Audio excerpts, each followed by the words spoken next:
Bismillahirrahmanirrahim. Assalamu alaikum students. Students, this is our first lecture on literary theory series and in this lecture you will learn about formalism. तो students जानते हैं formalism के बारे में.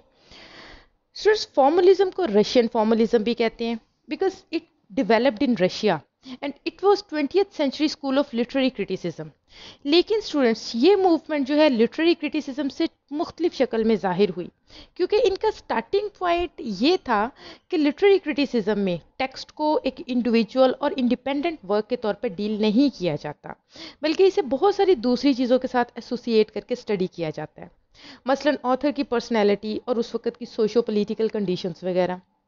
जबकि जो Russian formalism है इसका एम्फेसाइज था कि टेक्स्ट जो है वो एक इंडिपेंडेंट एंटिटी है और इसलिए लिटरेरी टेक्स्ट की जो लैंग्वेज है वो इससे कहीं ज़्यादा डीप और प्रोफाउंड है जितना इसे लिटरेरी क्रिटिसिज्म में अस्यूम किया जाता है. सो लिंग्विस्ट्स का वो ग्रुप जो लिटरेचर की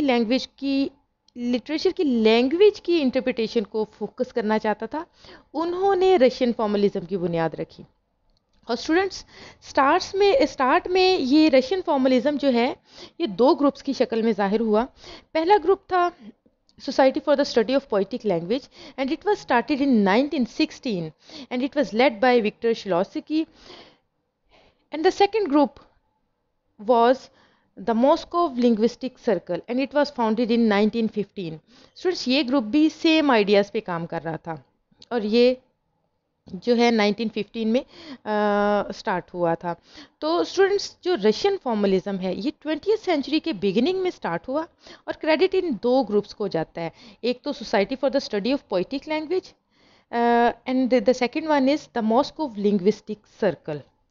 तो स्टूडेंट्स इससे पहले एक गैप था लिटरेरी वर्क के थीम और इसकी लैंग्वेज में, ठीक है, लिटरेरी वर्क के थीम और इसकी लैंग्वेज की स्टडी में, और फॉर्मलिज्म ने इस गैप को फिल किया.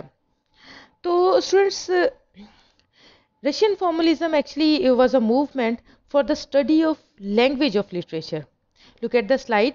We can define the formalism as in literary theory the formalism refers to critical approaches that analyze, interpret or evaluate the inherent features of a text. These features include not only grammar and syntax but also literary devices such as meter and tropes. Students, formalism में actually formal property को, inherent properties को, text की inherent properties को study किया जाता है और इन properties में ना सिर्फ ग्रामर और सेंटेक्स शामिल हैं बल्कि लिटरेरी डिवाइसेस जो यूज़ होती हैं टेक्स्ट में, for example symbols, images, figures of speech, ये सब के सब जो है इन सब को स्टडी किया जाता है. तो स्टूडेंट्स इन जो इससे पहले फॉर्मलिज्म से पहले लिटरेरी क्रिटिसिज्म था जो लिटरेचर की इंटरप्रिटेशन के लिए अप्लाई किया जाता था, मगर इसकी अप्रोच जो है वो बड़ी पर्सनल और सब्जेक्टिव थी क्योंकि क्रिटिक्स जो है वो टेक्स्ट को हिस्टोरिकल या बायोग्राफिकल पर्सपेक्टिव में देखते थे. फिर लिंग्विस्टिक्स ने फील किया कि लिटरेचर की लैंग्वेज जो है उसकी इंटरप्रिटेशन की ज़रूरत है. तो इस तरह रशियन फॉर्मलिज्म की शुरुआत हुई. एंड स्टूडेंट्स ये जो है रशियन फॉर्मलिज्म, इसके अजम्पशंस जो हैं वो दो फील्ड्स पे बेस करते हैं, दो मूवमेंट्स पे इनके अजम्पशंस जो हैं वो बेस करते हैं. सबसे पहले तो linguistics and the second one is symbolism. सबसे पहले हम लिंग्विस्टिक्स की बात करते हैं. तो स्टूडेंट्स लिंग्विस्ट जो ये फॉर्मलिस्ट थे ये इन पर एक जो बड़े फेमस स्विस लिंग्विस्ट हैं फर्डिनेंड डी सेश्योर, इनका काफ़ी ज़्यादा इन्फ्लुएंस था. इन फॉर्मलिस्ट्स ने, ये जो फॉर्मलिस्ट थे जिन पे स्विस लिंग्विस्ट फर्डिनेंड डी सेश्योर का इन्फ्लुएंस था, इन्होंने कुछ एसेस लिखे और उन एसेस में उन्होंने लैंग्वेज और लिटरेचर की फॉर्मल प्रॉपर्टीज़ को डिस्कस किया, जिसमें उन्होंने लिटरेचर में लिंग्विस्टिक्स के रोल को हाईलाइट किया. वो असल में लिटरेचर की इंटरप्रिटेशन लिंग्विस्टिक्स की अप्रोच से करना चाहते थे, लिंग्विस्टिक्स पॉइंट ऑफ व्यू से करना चाहते थे, ताकि लिटरेचर के सब्जेक्टिव और पर्सनल मीनिंग से हटकर इसको एनालाइज किया जा सके। ठीक है स्टूडेंट्स। और स्टूडेंट्स इनिशियली जो है इन फॉर्मलिस्ट ने लैंग्वेज के just synchronic you can say कि नेचर को फोकस किया था। सिंक्रोनिक नेचर यानी कि लैंग्वेज का जो पर्टिकुलर टाइम पीरियड में रोल होता है उसको इन्होंने फोकस किया था। लैंग्वेज को उस कॉन्टेक्स्ट तक लिमिटेड रखा जिस वक्त में वो वर्क कर रही है, और इन्होंने इस चीज़ को बिल्कुल इग्नोर कर दिया था कि लैंग्वेज का कोई पास्ट भी होता है। मगर बाद में स्टूडेंट्स जो ये फॉर्मलिस्ट प्रोपोनेंट्स थे, इन्होंने डायक्रॉनिक नेचर को भी इम्पोर्टेंस देना शुरू की, क्योंकि लैंग्वेज का स्टूडेंट्स एक पास्ट होता है, ये कॉन्टिन्यूस प्रोग्रेस में रहती है, इसमें नए वर्ड्स ऐड होते रहते हैं, चेंजेस आती रहती हैं। सो ये भी एक मेजर एस्पेक्ट है फॉर्मलिज्म का कि उन्होंने ना सिर्फ सिंक्रोनिक नेचर को बल्कि डायक्रॉनिक नेचर को भी फोकस किया। तो स्टूडेंट्स इस चीज़ को उन्होंने कंसीडर किया कि किस तरह से एक पर्टिकुलर कॉन्टेक्स्ट में मीनिंग्स में चेंज आता रहता है। अगर एक पास्ट में एक सर्टेन मीनिंग वर्ड का मीनिंग जो है कुछ और है, तो प्रेजेंट टाइम में हो सकता है कि उसका मीनिंग जो है वो चेंज हो चुका हो। तो इस तरह से कॉन्टेक्स्ट के अकॉर्डिंग किस तरह से मीनिंग्स में चेंज आता है, इस चीज़ को भी फॉर्मलिस्ट ने फोकस किया। जी स्टूडेंट्स, इसके अलावा मैंने आपको बताया कि ये इनके जो एजम्पशंस हैं ये दो चीज़ों पे बेस करते हैं, लिंग्विस्टिक्स और सिंबलिज्म पे।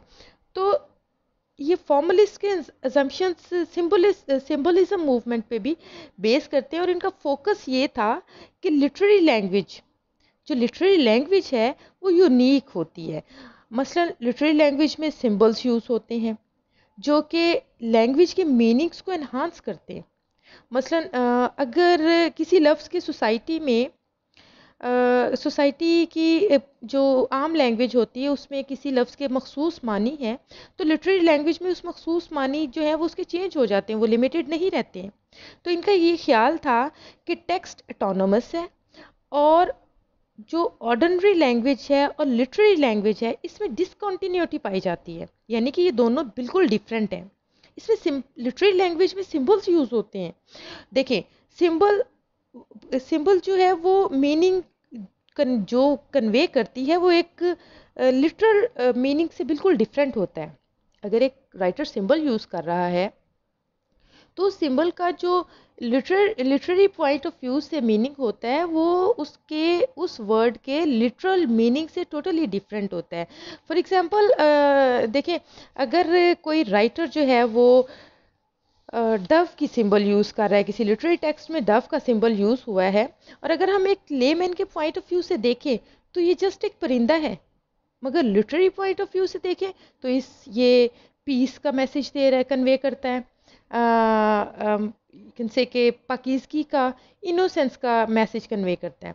सो ऑर्डिनरी लैंग्वेज में और लिटरेरी लैंग्वेज में डिफरेंस होता है। इसके अलावा स्टूडेंट्स जो फॉर्मलिस्ट थे ये मीडियम को फोकस करते थे कि मीडियम क्या है, राइटर ने जो चूज़ किया है वो मीडियम कौन सा है, पोइट्री है, प्रोज है, फिक्शन है। वो डिफरेंट फॉर्म्स की लैंग्वेज को फोकस करना चाहते थे। ख़ास तौर पे ये इंटरेस्टेड थे स्टूडेंट्स पोइट्री की लैंग्वेज में। पोइट्री की लैंग्वेज में क्यों? क्योंकि पोइट्री में राइटर ज़्यादा से ज़्यादा आर्टिस्टिक डिवाइसेस यूज़ कर सकता है, जिससे एम्बिग्विटी और स्ट्रेंजनेस पैदा होती है।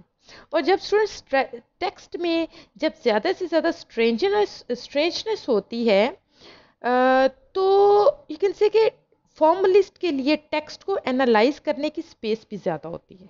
ठीक है, जितनी ज़्यादा स्ट्रेंजनेस होगी, जितनी ज़्यादा एम्बिग्विटी होगी टेक्स्ट में, तो उतना ही ज़्यादा फॉर्मलिस्ट के लिए स्पेस होगी कि वो उसको एनालाइज करे। इसलिए इनका ज़्यादा फोकस जो है सारे लिटरेरी फॉर्म्स को वो फोकस करते थे, लेकिन इनका मैक्सिमम फोकस जो है वो पोइट्री पे था। पोइट्री पे इसलिए कि इसमें ज़्यादा आर्टिस्टिक डिवाइसेस यूज़ होती हैं।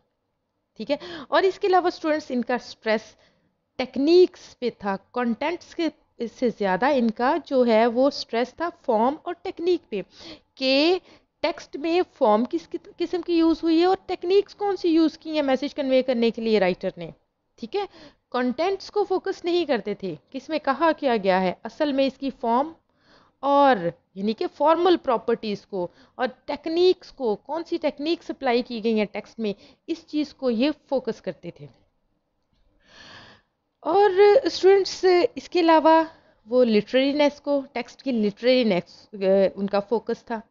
ठीक है, कि उनका फोकस था कि हर टेक्स्ट जो लिटरेरीनेस रखता है वो लिटरेचर है। ठीक है, और ये लिटरेरीनेस ही असल में क्रिटिक का फोकस होना चाहिए। क्रिटिक को फोकस टेक्स्ट के लिटरेरीनेस पे करना चाहिए, बजाय इसके कि वो रेफरेंस को फोकस करें। रेफरेंस मतलब कि राइटर की बायोग्राफी को, सोशो पॉलिटिकल कंडीशंस को, इन सब चीज़ों को वो फोकस करने के बजाय उन्हें फोकस करना चाहिए टेक्स्ट की लिटरेरीनेस को। रेफरेंस को फोकस नहीं करना चाहिए। मतलब सिर्फ लिटरेरीनेस और लैंग्वेज ही क्रिटिसिज्म का फोकस होना चाहिए। इसमें कोई हिस्टोरिकल, कोई पर्सनल बैकग्राउंड जो है वो इन्वॉल्व नहीं होना चाहिए। ठीक है स्टूडेंट्स, अब यही जो मूवमेंट थी फॉर्मलिज्म की मूवमेंट, स्टूडेंट्स इसको यूएसए में इसी फॉर्मलिज्म की मूवमेंट को न्यू क्रिटिसिज्म मूवमेंट के तौर पे डेवलप किया गया। ये न्यू क्रिटिसिज्म की मूवमेंट के तौर पे ये सामने आई। यानी ये जो न्यू क्रिटिसिज्म की मूवमेंट थी ये फॉर्मलिज्म की मूवमेंट की एक दूसरी शक्ल थी, और इनका भी फोकस ये था कि लिटरेचर और लैंग्वेज जो है, लिटरेचर में उसकी लैंग्वेज को फोकस करना चाहिए। ठीक है, टेक्स्ट की लैंग्वेज क्या मीनिंग रखती है, इस चीज़ को फोकस करना चाहिए। इस चीज़ से बिल्कुल हट के कि राइटर कौन है और इसका बैकग्राउंड क्या है, जहाँ वो रहता है उस जगह की सोशल वैल्यूज़ और कंडीशंस क्या हैं, इन चीज़ों को इन सब चीज़ों से हटकर फोकस क्या होना चाहिए, फोकस टेक्स्ट की लैंग्वेज होनी चाहिए।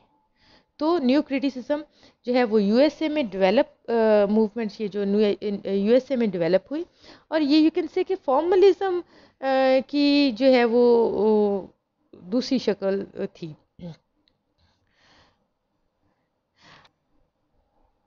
तो स्टूडेंट्स ये जो फॉर्मलिज्म और न्यू क्रिटिसिज्म की मूवमेंट थी ये बिल्कुल एक अनयूजुअल और यू कैन से कि न्यू डिस्कवरी थी लिटरेरी राइटिंग्स की स्टडी के लिए, क्योंकि क्रिटिसिज्म में ये एक बिल्कुल न्यू आइडिया था। पहले जो क्रिटिक्स थे वो बिल्कुल भी टेक्स्ट को इसके प्लेस ऑफ ओरिजिन से या ऑथर से अलग नहीं समझते थे, लेकिन अब ये जो फॉर्मलिस्ट थे और न्यू क्रिटिक्स थे इन्होंने नया आइडिया दे दिया कि टेक्स्ट बिल्कुल इंडिपेंडेंट है और इसके मीनिंग्स को जानने के लिए जस्ट इसके लिटरेरी फीचर्स को स्टडी किया जाए। ठीक है स्टूडेंट्स, और इसके अलावा ये कि इन्होंने डिफाइन किया कि लैंग्वेज का फंक्शन क्या होता है। लैंग्वेज का एक्चुअली फंक्शन फॉर्मलिस्ट के नज़दीक जो लिटरेचर की लैंग्वेज है वो एक स्पेशलाइज्ड लैंग्वेज होती है। ये लिटरेचर की लैंग्वेज को स्पेशलाइज्ड मोड ऑफ लैंग्वेज के तौर पर लेते थे, और इनका कहना था कि लिटरेरी और ऑर्डिनरी लैंग्वेज में फ़र्क होता है और उनके पर्पस में भी फ़र्क होता है। डेफिनेटली अगर लैंग्वेज में फ़र्क है तो उसके पर्पस में भी फ़र्क है। और फ़र्क क्या था कि ऑर्डिनरी लैंग्वेज का जो पर्पस होता है स्टूडेंट्स, वो जस्ट एक मैसेज कन्वे करना होता है, वो जस्ट कम्युनिकेट करने के लिए यूज़ की जाती है। एक इंसान दूसरे से इंसान से बात करने के लिए यूज़ करता है, वो ऑर्डिनरी लैंग्वेज होती है। लेकिन जो लिटरेरी लैंग्वेज है उसका मकसद क्या होता है, एस्थेटिक सेंस की सेटिस्फेक्शन करना, एस्थेटिक प्लेयर प्रोवाइड करना रीडर को। तो जो टेक्स्ट लिटरेरी लैंग्वेज है वो किस सूरत में एस्थेटिक प्लेयर प्रोवाइड कर सकती है, जब वो ऑर्डिनरी लैंग्वेज से डिफरेंट होगी, उसमें लिटरेरी डिवाइसेस यूज़ होंगी, उसमें स्ट्रेंजनेस होगी, एम्बिग्विटी होगी, ये सारी की सारी उसकी फॉर्मल प्रॉपर्टीज़ जो है वो उससे डिफरेंट होंगी नॉर्मल लैंग्वेज से, ऑर्डिनरी लैंग्वेज से। तो ही वो लैंग्वेज जो है वो लिटरेरी लैंग्वेज जो है वो एक रीडर को एस्थेटिक प्लेयर प्रोवाइड कर सकती है। तो ये फंक्शन होता है एक्चुअली लैंग्वेज का। ऑर्डिनरी लैंग्वेज का फंक्शन होता है just to communicate with others, और एक लिटरेरी लैंग्वेज का फंक्शन होता है कि to provide aesthetic pleasure to the readers. और फिर स्टूडेंट्स इसके बाद हम देखते हैं कि ये जो फॉर्मलिस्ट एनालिस्ट थे, ये इनकी अप्रोच क्या थी, ये कौन सी अप्रोचेस ये यूज़ करते थे। सबसे पहले intentional fallacy. Students look at the slide. Formalist practitioners believe the intentional fallacy which states that an author's intention in creating a work of literature is irrelevant in analyzing or evaluating a work of literature, because the meaning and value of literary work must reside in the text itself, independent of authorial intent. Students, formalist का focus of study ये है कि literature एक autonomous और independent entity है और literature की उसके ऑथर की लाइफ और हिस्टोरिकल पर्सपेक्टिव से हटकर स्टडी करनी चाहिए। ठीक है, फॉर्मलिस्ट लिटरेचर की फॉर्मल प्रॉपर्टीज को देखते थे, यानी कि पोइटिक लैंग्वेज को स्टडी करते थे। स्टूडेंट्स, पोइटिक लैंग्वेज के लिए आप अपने जहन में ये चीज़ रख लें कि पोइटिक लैंग्वेज का मतलब पोइट्री की लैंग्वेज ही नहीं है। ये टर्म जो है, पोइटिक लैंग्वेज की ये जो टर्म है, ये इस लिटरेचर की सारी फॉर्म्स के लिए यूज़ होती है, सब जॉनरास के लिए यूज़ होती है। और फॉर्मल प्रॉपर्टीज़ को ये लोग जो है वो डिस्कस करते थे। फॉर्मल प्रॉपर्टीज़ का मतलब है कि यूज़ ऑफ डिवाइसेस, यानी इमेजरी, सिंबल्स, सिंटैक्स, जो कि एक लिटरेचर में यूज़ होती हैं।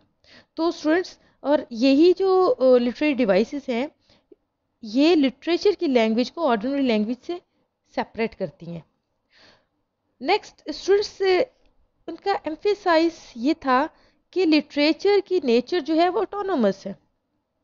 ठीक है, लिटरेचर की नेचर ऑटोनोमस है और उसमें किसी किस्म का, जो मैं आपको पहले भी रिपीट कर चुकी हूँ कि उसमें एक ये इंडिपेंडेंट एंटिटी है, इसमें किसी किस्म के इनहेरेंट और रेफरेंस को स्टडी नहीं किया जाना चाहिए। जस्ट इसके मीनिंग्स को, जस्ट इसकी फॉर्मल प्रॉपर्टीज़ को, इसकी डिवाइसेस को जो है वो फोकस करना चाहिए। और इसके अलावा नेक्स्ट इनका फोकस होता है स्टूडेंट्स के जो लैंग्वेज की फॉर्मल प्रॉपर्टीज़ हैं वो उनको स्टडी करना।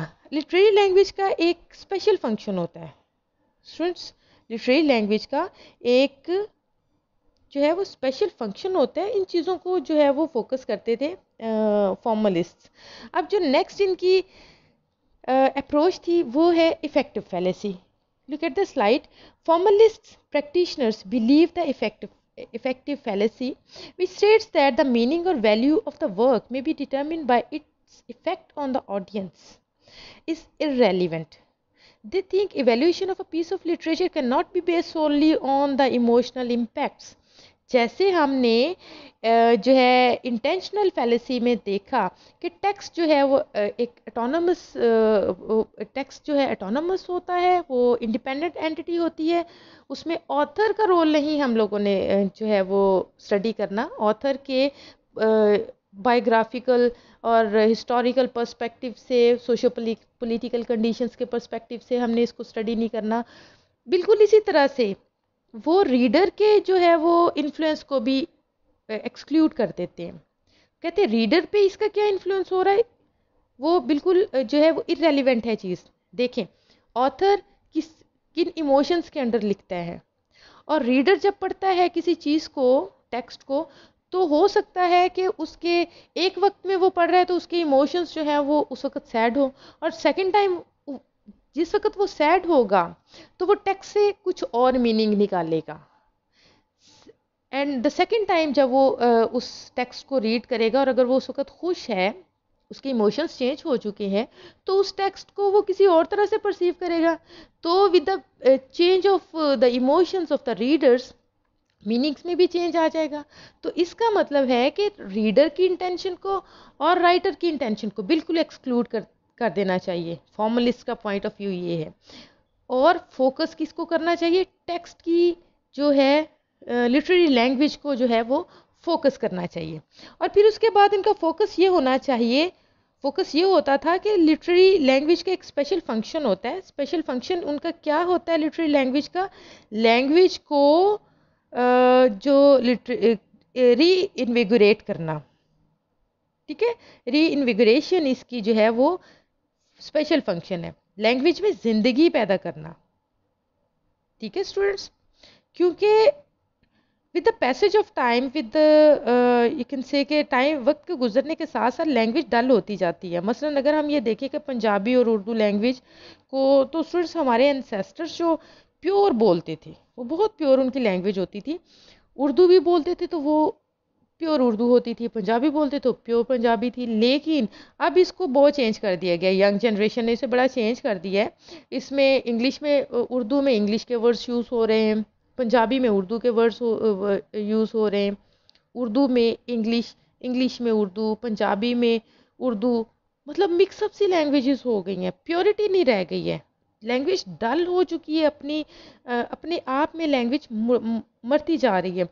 तो टेक्स्ट की जो है वो लिटरेचर का, लिटरेरी लैंग्वेज का स्पेशल पर्पस क्या होता है, स्पेशल फंक्शन क्या होता है, रीइन्विगरेशन ऑफ द लैंग्वेज। ये जो डल हो गई है इस लैंग्वेज को, वो दोबारा से इसमें जान डालें, ठीक है, इसमें दोबारा से जान डाली जाती है लिटरेरी लैंग्वेज के थ्रू।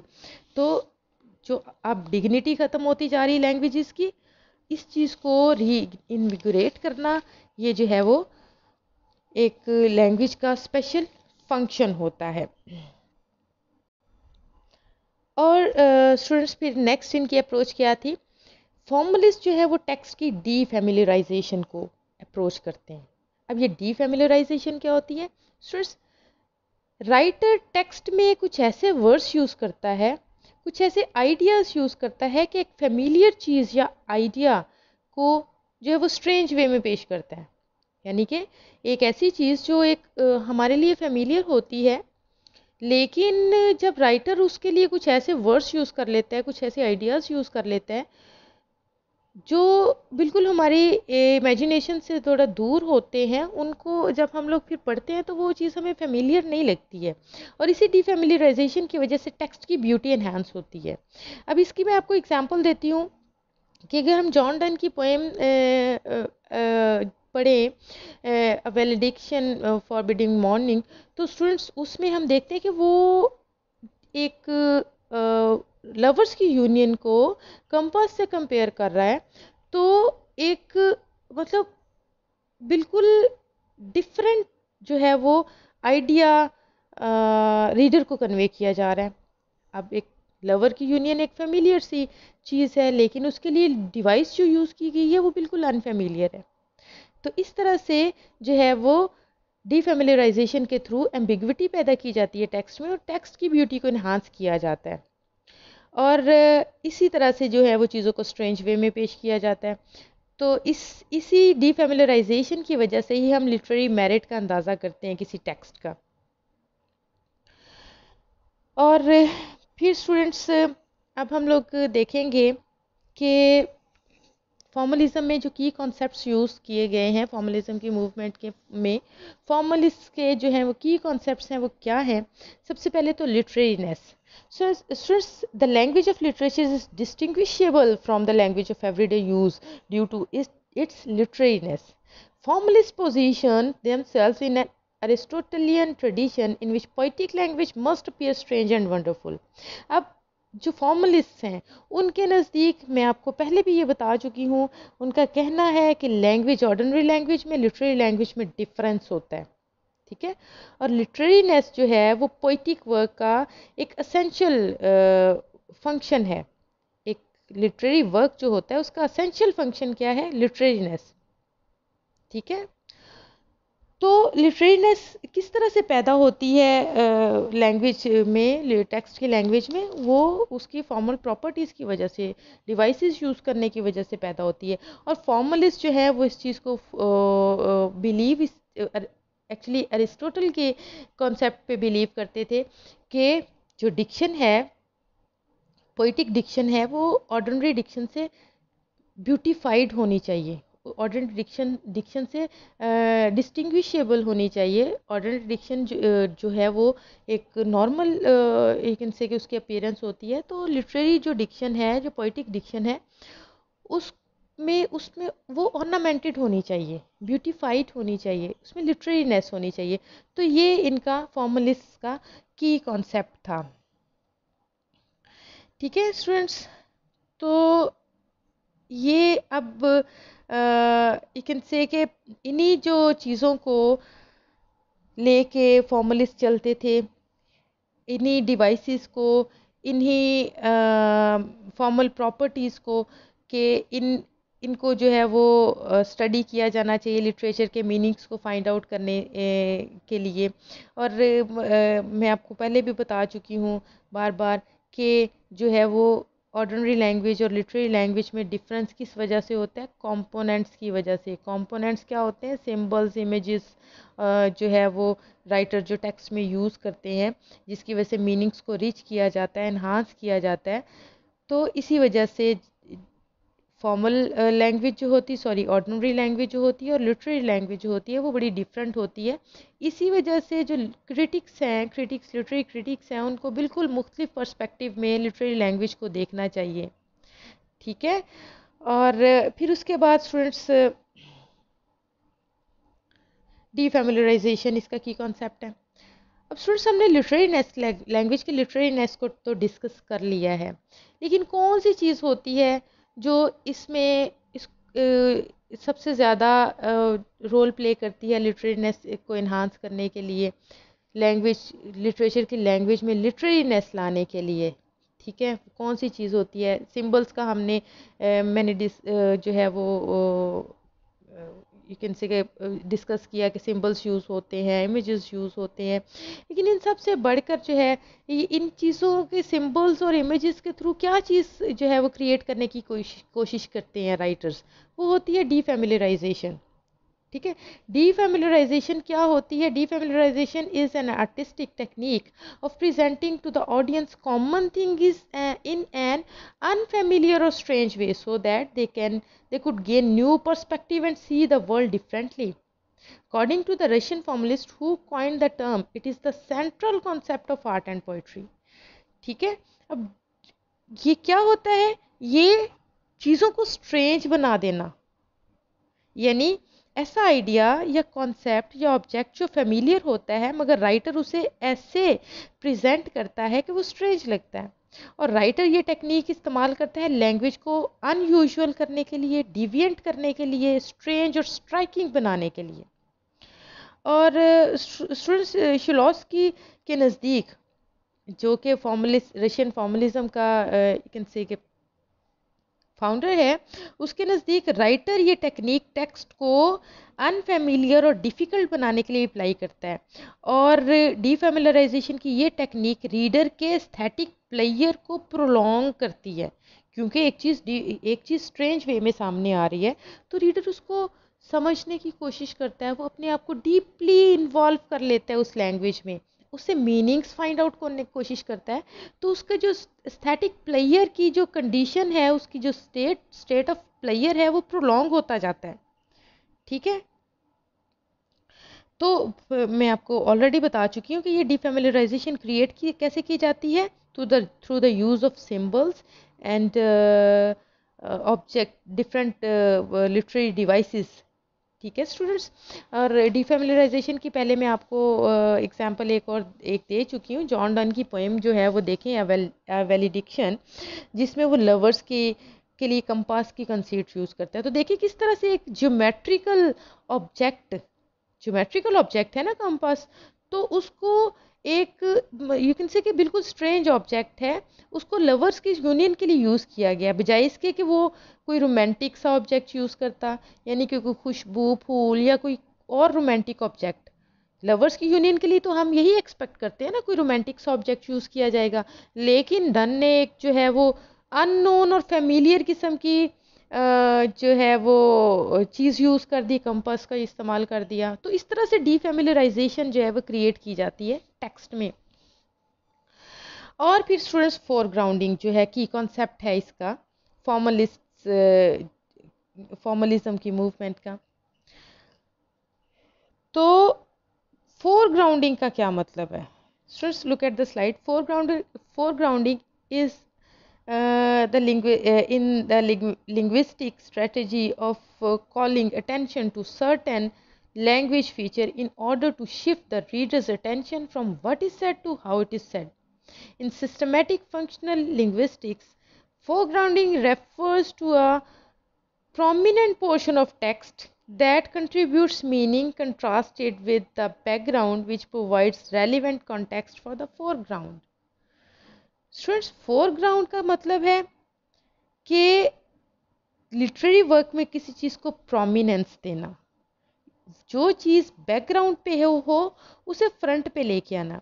यानी अगर हम फोरग्राउंड देखें, अगर लफ्ज़ फोरग्राउंड को देखें तो ये बैकग्राउंड का ऑपोजिट है। मतलब ये कि अगर हम किसी पेंटिंग को देखते हैं स्टूडेंट्स, इसमें कुछ ऑब्जेक्ट्स होते हैं जो अपनी शेप, साइज़ और कलर की वजह से हमें अट्रैक्ट करते हैं और हमारी अटेंशन उन पर ज़्यादा हो जाती है, बाकी सारी चीज़ें बैकग्राउंड में चली जाती हैं।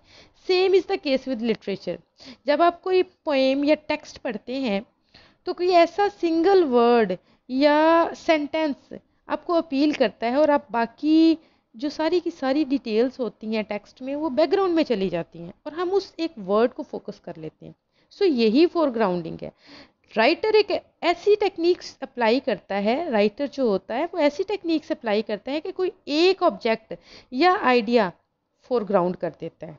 जैसे कि हमने पीछे भी एग्जांपल पढ़ी डीफेमिलियराइजेशन में कि डन की जो पोएम है, वैलिडिक्शन की बात जब हमने की है, तो जब इसकी पोएम पढ़ते हैं तो कंप्लीटली हम जो है वो रिकग्नाइज करते हैं कि किस तरह स्किलफुली लवर्स की यूनिटी को कंपास से कंपेयर किया गया है। और ये स्ट्राइकिंग आइडिया फोरग्राउंड होता है जब एक जो रीडर है वो पढ़ता है पोएम को, तो जब वो इस आइडिया पे, जब इस चीज़ पे वो पहुंचता है पढ़ते हुए, तो वो सोचता है कि ये क्या है, कंपास को क्या कंपास का कंपैरिजन बनता है। तो जब वो सोचता है तो बाकी का सारा जो टेक्स्ट है वो बैकग्राउंड में चला जाता है। उसका वो स्ट्राइकिंग फीचर जो है टेक्स्ट का, कंपास के साथ कंपेयरिंग जो है वो लवर्स की यूनियन की, वो फोरग्राउंड हो जाती है, बाकी सारा टेक्स्ट बैकग्राउंड पे चला जाता है। तो रीडर की अटेंशन एक आइडिया पे आके रुक जाती है। ठीक है स्टूडेंट्स, इस तरह से फोरग्राउंडिंग की जाती है। उसके बाद जो की कॉन्सेप्ट है फॉर्मलिस्ट का, वो है स्टूडेंट्स जो लिटरेरी राइटिंग्स की स्टडी के लिए जो की कॉन्सेप्ट मज़ीद जो वो प्रपोज करते हैं वो है ऑटोमेटाइजेशन। स्टूडेंट्स, ऑटोमेटाइजेशन जैसे कि वर्ड से जाहिर है, ये लफ्ज़ ऑटोमेटिक को रेफर करता है। तो क्या है कि ऑटोमेटाइजेशन होती क्या है students? Inevitable process by which an artistic object becomes habitual, banal and loses its power as artistic object। Students, formalist का व्यू पॉइंट है कि लिटरेरी टेक्स्ट ज़्यादा यूज़ की वजह से मुसलसल एक जैसे वर्ड्स के इस्तेमाल से ऑटोमेटिक बन जाता है और ऑर्डिनरी हो जाता है। और ऑटोमेटाइजेशन एक इनएविटेबल प्रोसेस है। ठीक है, ये एक इनएविटेबल प्रोसेस है जिसकी वजह से एक आर्टिस्टिक ऑब्जेक्ट जो होता है वो ऑर्डिनरी हो जाता है, ऑटोमेटिक हो जाता है या हैबिचुअल हो जाता है और एक आर्टिस्टिक ऑब्जेक्ट के तौर पर अपनी पावर जो है वो लूज़ कर जाता है। ठीक है, एक चीज़ को आप रेगुलर यूज़ करते रहते हो तो वो जो है वो ऑटोमेटिक सी हो जाती है, ऑटोमेटाइजेशन उसमें आ जाती है। तो और ये जो है वो बिल्कुल ऑटोमेटाइजेशन का जो कॉन्सेप्ट है स्टूडेंट्स, ये डीफेमिलियराइजेशन से बिल्कुल ऑपोजिट है। वो अनयूजुअल होती है और ये यूजुअल होता है। ठीक है, और राइटर ऑटोमेटाइजेशन के प्रोसेस से रीडर को हैबिचुअल करता है लिटरेरी टेक्निक्स के साथ।